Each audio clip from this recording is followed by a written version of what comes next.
Volvimos con nuestro invitado, que tengo muchas ganas de charlar, porque es pintor, ha tenido muchas muestras, ahora vamos a repasar cuáles, y militante, una persona que ha definido, a mi opinión, muy bien al peronismo. Y además, si ustedes ven Evitas por el mundo y Evitas por el país, seguramente o las pintó él o pasaron por su obra en esculturas. Digo, de alguna manera, si ven a Evita o a Perón, para mí las hizo Daniel Santoro. Bienvenido, ¿cómo estás? ¿Qué tal? Hola, ¿qué dicen? ¿Cómo están?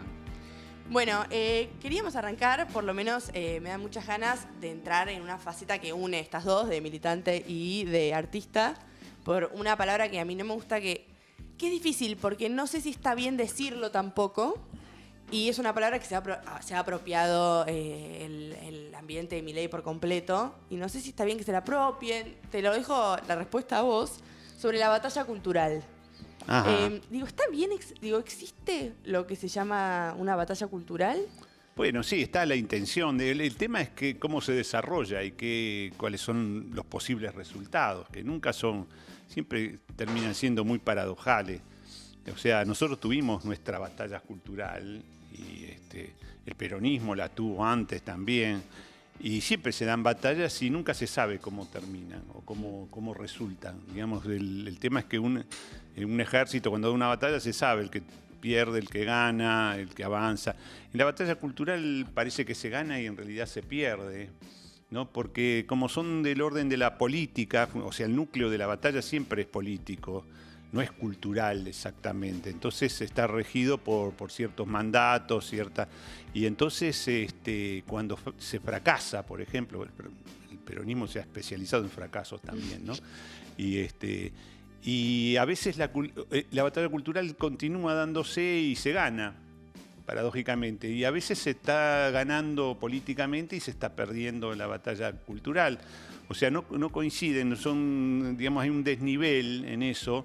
Y muchas veces sucede que dentro del núcleo político, digamos, parece como que todo está bien, que la batalla se gana, que todo...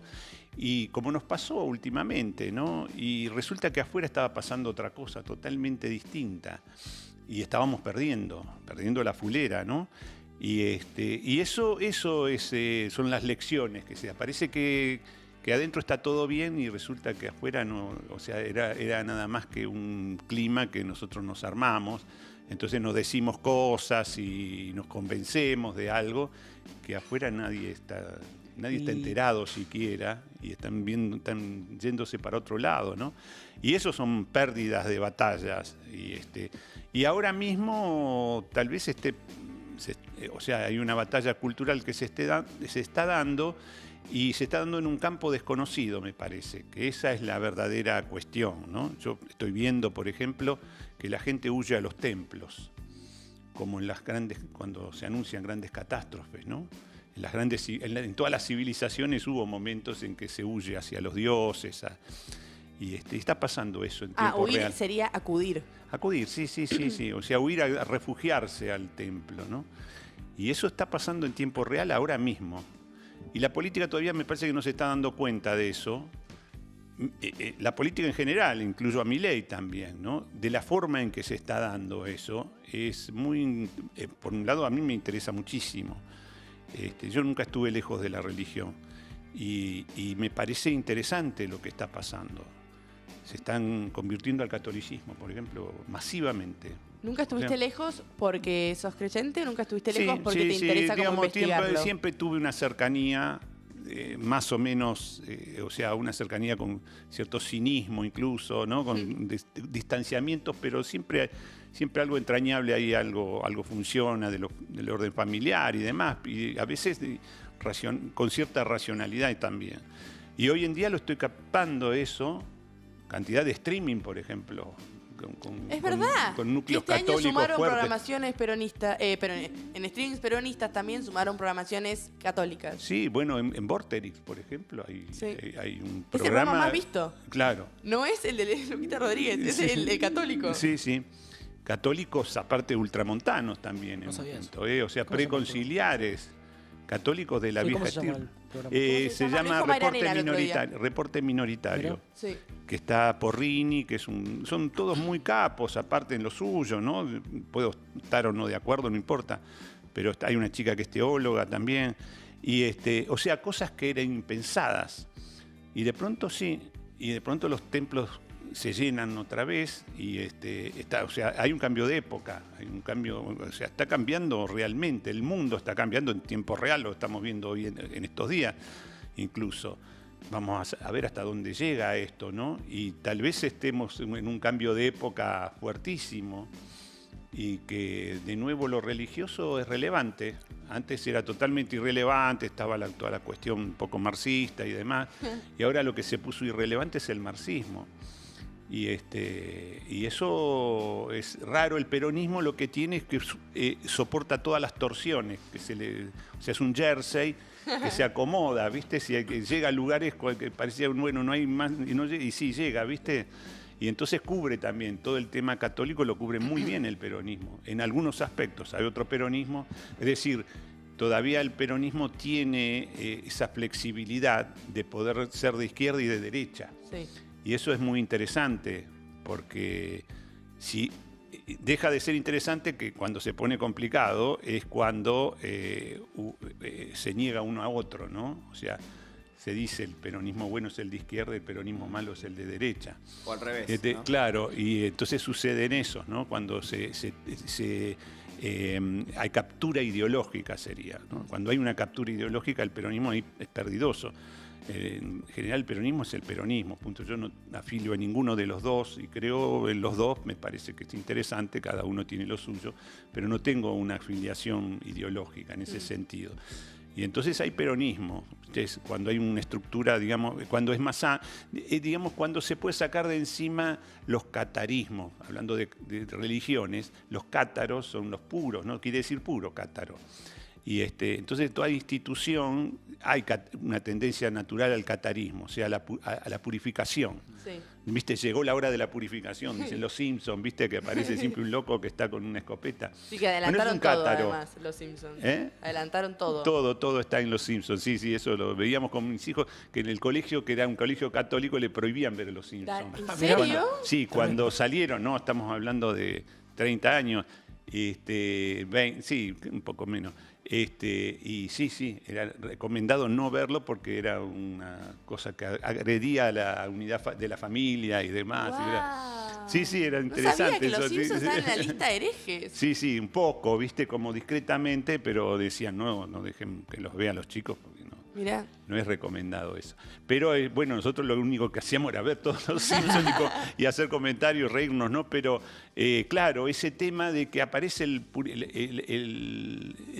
la pulsión de purificar, ¿no? O sea, en un momento determinado se ve la institución que ya creció y demás y está toda corrupta, está llena de gente mala, de demonios. Entonces hay que exorcizarla, hay que purificarla. Y eso es el catarismo. Y entonces en el peronismo aparecen cátaros de vez en cuando, ¿viste? Ahora mismo hay un par de cátaros, ¿viste? Dando vueltas por ahí. Claro, que son los que de última dañan a la posibilidad de una unión real, ¿viste? Porque dice sí, no. El famoso peronómetro, ¿no? Claro, el peronómetro empieza a funcionar, eso, todas esas cosas que son complejas, ¿viste? Porque cómo se hace una unidad. La unidad no es que se hace milagrosamente porque cada uno depone algunas de sus cuestiones no es así. La unidad se hace cuando aparece cuando aparece la conducción, no exactamente el liderazgo, porque en este caso, por ejemplo, el liderazgo de Cristina es indudable, pero no la conducción del conjunto. La conducción es conducción cuando conduce todo, el dispositivo. Arma un dispositivo, un centro donde está la conducción y dos alas, siempre es así. Una a la izquierda y una a la derecha, que no es ideológicamente izquierda y derecha, sino que es un ala que negocia y un ala que golpea, que es el ala dura. Todos los dispositivos políticos militares son siempre así. El tema es que acá la captura ideológica los confunde, entonces parece que la izquierda es buena y la derecha es mala. No es así. O sea, la derecha siempre fue el partido justicialista, por otro lado, que negocia, que hace todas las cosas para, bueno, juntémonos con los radicales, ¿no? Y la izquierda son los militantes, las agrupaciones y demás. Y en el centro suele estar, bueno, eso es lo que decía Perón, ¿no? Los dispositivos se arman en cada momento, pero falta eso, no hay dispositivo, no hay nadie que articule, o sea, un conductor. El peronismo se constituye cuando hay conducción. Y ahora no hay conducción, pasó eso muchas veces. La conducción a veces viene de un lugar inesperado, casi siempre pasa eso. Nadie esperaba Claro, nadie puede a Néstor. autohacerse conductor. Claro, nadie esperaba a Néstor. ¿Quién era Néstor? Nadie. O sea, unos días antes que apareció no era nadie, no había Néstor, qué sé yo. No, había No sabían conducción. escribir el nombre algunos. Claro, Lo votaban, nada, no sabían claro. escribir el nombre. Sí. Y sin embargo, irrumpió Néstor, hizo sonar el cuerno ancestral, como dice, ¿viste? Y todos se convocaron ahí, de todos lados. Sí, de hecho ¿no? asume sin haber ganado las generales. Claro. Y eso ahora no está, por ahora no está pasando, habrá que ver, por ahí hay sorpresas, ¿no? Qué sé yo, nosotros creíamos que era Cafiero en el 83. Claro, ¿no? el viejo Cafiero. Sí, Yo y era en un todo momento dije, ¿qué? Claro, y era Cafiero, no había otro, ¿viste? Porque decíamos, todos estábamos con Cafiero, todos los intelectuales, los artistas, todos con Cafiero. Me acuerdo de un afiche que eran como 150 Cafieros había en el afiche, porque estaba el Cafierito recién nacido, todos los hijos de Cafiero, todos los Cafieros, que yo, en una especie de prado, la casa de San Isidro, ¿viste? Y era como la familia socialdemócrata ideal, ¿viste? Y entonces vos veías eso, con corbata, todo, decían, no puede fallar, esto no puede fallar, ¿no? Hace Y unos meses, y- en una entrevista, y cito textual, dijiste: después de todo este tremendo invierno neoliberal que estamos padeciendo, va a venir un verano peronista. Y bueno, con esto que estamos hablando de la conducción y demás, ¿cómo es la coyuntura actual? Claro, Y ese es cómo el despelote, seguís ¿no? con esa esperanza. Te digo, Claro, esto ¿llegó el verano claro, o no? pero a veces llega, y por eso te estaba diciendo lo de los Cafieros, que es una buena lección, que estábamos todos ya listos, ¿no? No hay otra posibilidad. Bueno, apareció Menem. Menem era un tipo oscuro que venía de una provincia ignota, que nadie conocía mucho, con unas pastillas así, Claro. a caballo, solo, afiche con fondo negro, síganme. Todo lo Cafiero era todo luminoso, todo luz, ¿viste? Era todo lo bueno estaba ahí. Entonces, ¿quién es este? Bueno, ganó. O sea, no es- El peronismo estaba detrás de él, no detrás de Cafiero. Era otro mundo. O sea, ahí nos quedamos muy impactados. Y después, bueno, tuvo la deriva que se convirtió en un traidor, pero en un primer momento... Es eso una era el gran mancha peronismo. para el peronismo, Claro. decir que tuvimos al Claro. innombrable. Claro, pero ese es el tema, ¿no? Que el peronismo estaba ahí, estaba mayoritariamente ahí. El peronismo de las provincias, aparte, ¿no? Porque otra cosa es el peronismo universitario de acá, que suele ser el militante, que todos nos conocemos. Bueno, eso nunca representa al pueblo, casi nunca. O sea, ¿por qué ahora el pueblo por ahí está más representado insólitamente con Milei en algunos aspectos? O sea, en muchos aspectos están más, ¿no? Los pobres migrantes, ¿viste? Si están con... ¿Y cómo es eso? ¿Cómo perdimos esa...? O sea, ahí hay un problema. Sí, un sujeto que se Problema escapó, de además. prejuicios, ¿no? De que nos ganó, hay algo...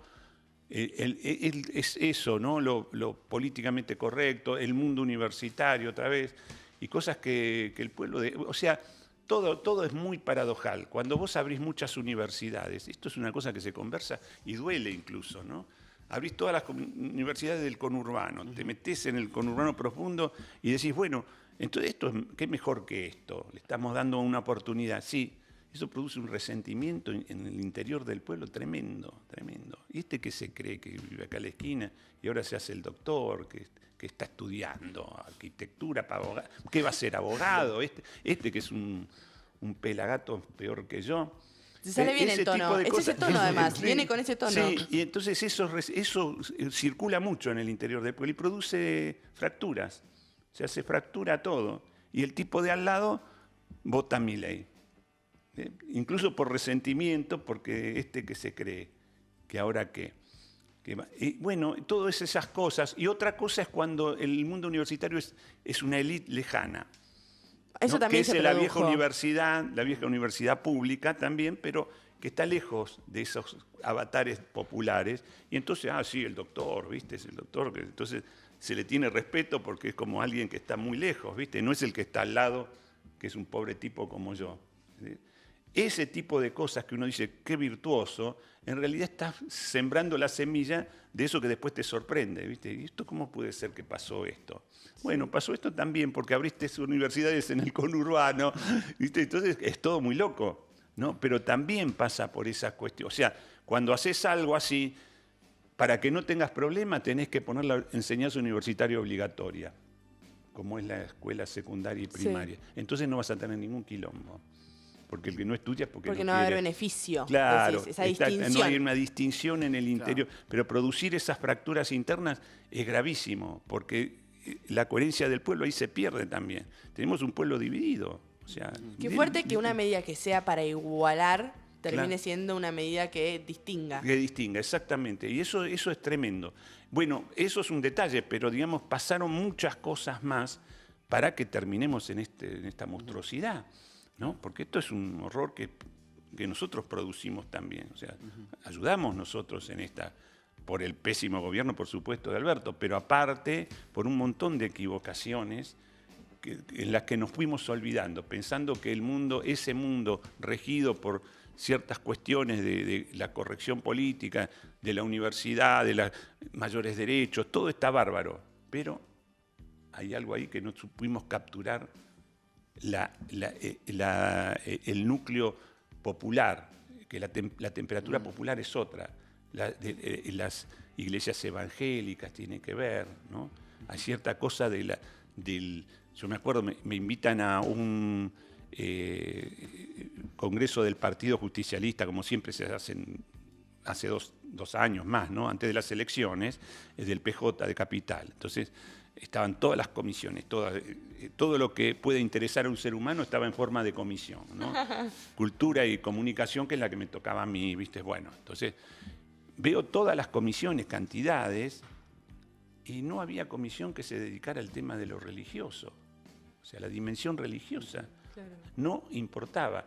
Y justamente se hacía el congreso en el hall de sociales. O sea, antes los congresos del PJ se hacían en un gremio. Claro. Entonces, por lo menos había una virgencita de Luján en alguna pared y que te recordaba, ¿no? Entonces yo les recordé a los muchachos, ¿quién hizo estas comisiones? ¿Por qué hicieron esto y no ponen que la que más me interesa a mí, por otro? No me interesa cultura, me interesa más la religión. Y no está, o sea, no tengo el Partido Justicialista ahora es ateo. Nos quedan unos minutos, quería preguntarte, disculpa, pero para ir un poco más sobre el tema, venís de hacer un par de muestras, una sobre bares porteños, quería si le podías contar un poco a nuestros oyentes más o menos de qué trata, y si tenés alguna otra agenda, alguna otra muestra. Sí, sí, la de bares se hizo ahora en una galería palatina, y antes había hecho otra en Bellas Artes, unos meses antes, que era un panorama que trataba sobre el momento del mundo, ¿no? Que paradójicamente tiene que ver justamente con esto. O sea, todas las formas de quiebre, las formas de los finales posibles, ¿no? de ese mundo que conocemos. Y los bares, un poco en réplica con eso, es donde se conversan las cosas, o sea, es el lugar de las grandes conversaciones. Todo mi arsenal simbólico, todo lo que yo sé decir, digamos, y que puedo, bueno, un poco Germán García, un poco María Moreno, el Negro Santana, David Viñas, todos son las conversaciones nocturnas, sobre todo, que se daban en bares como La Paz, que ya no existen más esos bares, pero y ahí entonces un poco un homenaje, la muestra era sobre las conversaciones, poner en imagen esas charlas, esas discusiones terribles. Aparecía Beatriz Arlo y David Viñas, se agarraban, ¿viste? Y entonces, que ya no existe más ese mundo. Nos podíamos agarrar a piñas porque uno pintaba geométrico y otro pintaba expresionista, ¿no? Y cada uno defendía ese mundo. Podía pasar eso, ¿no? Una cosa imposible ahora, pero eso pasaba en los bares. Lindo poder pelearse por esas cosas. No, sí, la verdad, era mucho mejor que estar ahora. Con un contenido un poco más contenido, ¿no? ¿Qué ibas a decir? No, quería hacer una pregunta sobre el peronismo y sus imágenes. Digo, el peronismo históricamente ha tenido imágenes muy potentes, como por ejemplo, no sé, las patas en la fuente, por citar una clásica, emblemática. Y parece ser, yo por lo menos la veo así, que siento que ya cuesta ver una imagen del peronismo actual, el peronismo contemporáneo, y es mucho más fácil localizar imágenes, por ejemplo, de Milei, la motosierra, como una gran imagen que tiene Milei. Sí, tiene emblemas así, ¿no? El león, todas esas, su mismo aspecto, es un performance. Perdón, son emblemas de inteligencia artificial, no tiene cuadros. Sí, claro, no, pero porque es otro, de hecho, es una irrupción nueva y eso se está un poco abusando de eso, no creo que tenga mucho futuro, ¿no? Porque siempre el problema de la imagen tiene que ver con una poética y una creación. Y la inteligencia artificial puede replicar, puede funcionar pero funciona siempre sobre algo, una poética que es humana, ¿viste? Que después la transforma de alguna manera eficaz o cada vez más eficazmente. Pero siempre hay un resto ahí, o sea, un desnivel que no creo que sea muy posible de saldar, ¿no? Que es la creación humana, Claro. que está detrás de eso. Y toda la iconografía del peronismo tiene eso mucho, digamos, tiene múltiples es muy apropiacionista el peronismo, ¿no? Entonces, desde el confort norteamericano de posguerra hasta la Unión Soviética, todo le fue, digamos... Todo le queda bien. Claro, y entonces se construye un imaginario propio que el peronismo es difícil, o sea, un perfil de Eva con el rodete es invulnerable, o sea, Claro. es algo arrasador y a escala mundial. Claro. ¿No? O sea, ha generado íconos de una pregnancia impresionante. Y creo que todavía tiene mucho para decir, muchas novedades, ¿no? No por ahí no es el momento para poder exaltarla, pero están presentes. Siempre creo que hay mucha energía de creadores y demás que tienen al peronismo como una especie de fondo de cocción, ¿no? Que está ya, que quedó ahí impregnado durante mucho tiempo, y ahí uno rasca la olla y siempre sale algo rico, queda ahí pegado, ¿no? Y eso se traduce en el tiempo. Creo que lo de Milei es muy de la emergencia de la publicidad, ¿no? Tiene alguna cosa muy superficial que me parece que va a ser difícil. ¿Vos crees que no tiene pueda trascendencia? anclar. Claro, como si me lo parece... tiene, por ejemplo, el rodete de Evita o las patas en la fuente. Digamos. Claro, porque por ejemplo, las patas en la fuente es otra cosa invulnerable. Tiene que ver con la mitología universal. Ahí está el tema del centro, del centro del mundo incluso. Una fuente es la representación de Dios o la representación del paraíso. Por eso en todos los palacios, históricamente siempre hay una fuente redonda que sale el agua del medio, del centro. Eso que sale del centro es la vida. Representa la vida. Que el peronismo haya accedido a la ciudad, ido al palacio, al lugar a la plaza del palacio, Sí. y frente al palacio está la fuente que es redonda, que sale el agua del medio, como en toda fuente mítica, que tiene que ver con toda la historia de la humanidad, y pone las patas en la fuente. Eso es un gesto fundacional, arrasador desde el punto de vista mitológico, queda anclado como parte del mito. Hay que llegar a esas instancias. Por eso todo el mundo sabe lo de las patas en la fuente, está el poema famoso y está el hecho, está la foto, que es una foto que tiene ese carácter de tradición histórica, ¿no? Entonces ahí es donde el peronismo ha llegado y bueno, yo lo trabajé mucho el tema, pero ha generado un imaginario, los bombardeos, un montón de, o sea, tragedia. Tiene la vastedad de los grandes relatos históricos como la Ilíada o la Odisea. Es nuestro gran relato histórico. Personajes nefastos como López Rega. Sí, claro. Entonces, ahí esa es la riqueza. O sea, que puede abarcarlo todo. O sea, haber tenido un López Rega y haber sobrevivido a eso, y haber pasado por encima de eso, y haberlo dejado atrás como un mito también, un mito oscuro, eso es de una riqueza y un espesor histórico que nadie lo ha logrado, ¿no? Si tuviese, tenemos que ir cerrando, pero no me quiero dejar, no quiero dejarte ir sin esta pregunta que es parece boluda, pero bueno, hoy en día se discute bastante y te he escuchado hablar del tema definiéndolo y me parece interesante. Si tuvieses que definir el peronismo, ¿cómo lo definirías? Y como bueno, cada vez uno va cambiando un poquito, ¿no? Pero bueno, el peronismo hay una forma lacaniana, si querés, para decirlo, que es una forma de democratizar el goce capitalista.